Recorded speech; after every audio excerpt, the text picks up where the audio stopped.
One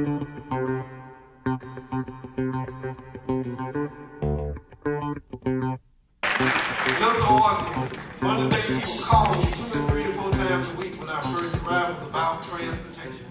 The buses not arriving on time, problems, and he used to just worry the heck out of me, but he would do it. He would call, he would text, he would email. But you know what? He had a point. We have to be good stewards. We have to be able to have parents and students expecting us to arrive on time and to pick up our kids, deliver them safe, and then return them to their parents at the appropriate time and in the appropriate place. That's not an expectation that's too far or beyond what we should be doing.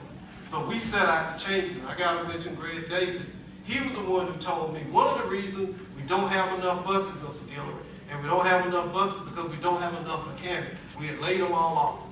And so there was no one to keep the buses running when they became in disrepair. We changed that. And we named the Fleet Service Center after Mr. Davis, who died, advocating, not for himself, but for the men and women he worked with every day. He told me, he said, Michael, I'm telling you, he said, Michael, your bus drivers are your salvation, because if you don't get the kids to school, it's not they're late for class, but worse, they're late for breakfast. And a hungry child is very difficult to teach. Right? And by the way, I thought about it one cold day, was it last February? When the ice had formed, and every superintendent in Metro was being slammed because they didn't get their children home. My bus driver got our children home.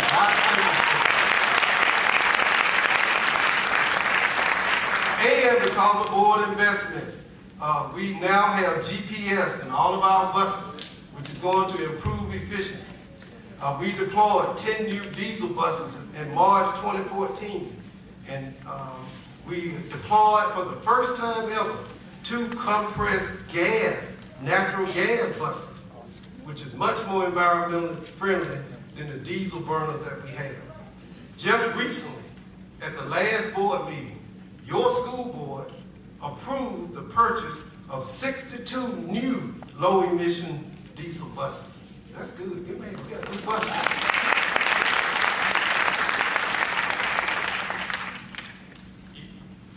Y'all kind of tired.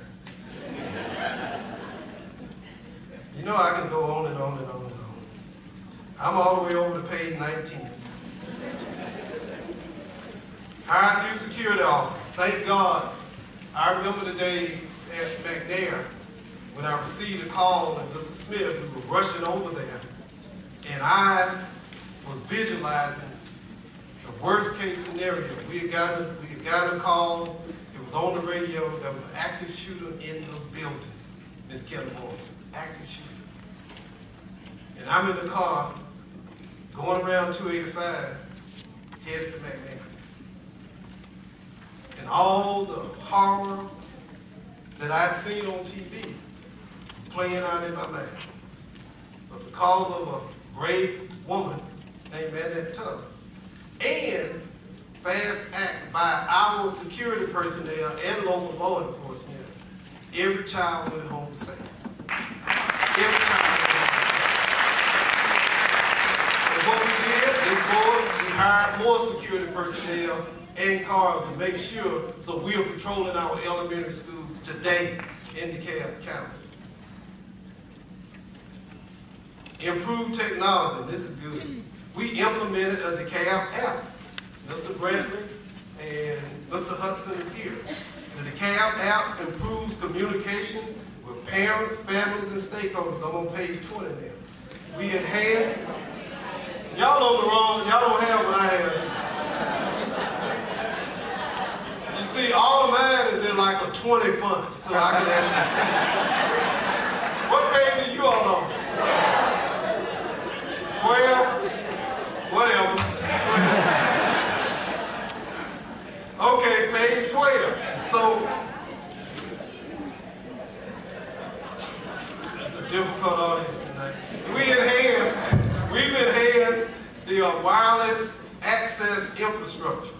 The Information Technology Division completed the Wireless Access Information Project in all 137 school centers and departments. We are one of the few school districts in Georgia and in America that is wireless from border to border in DeKalb County, Georgia. It was started in February 2013. It was completed in November 2013, on time and under budget by some $4 million.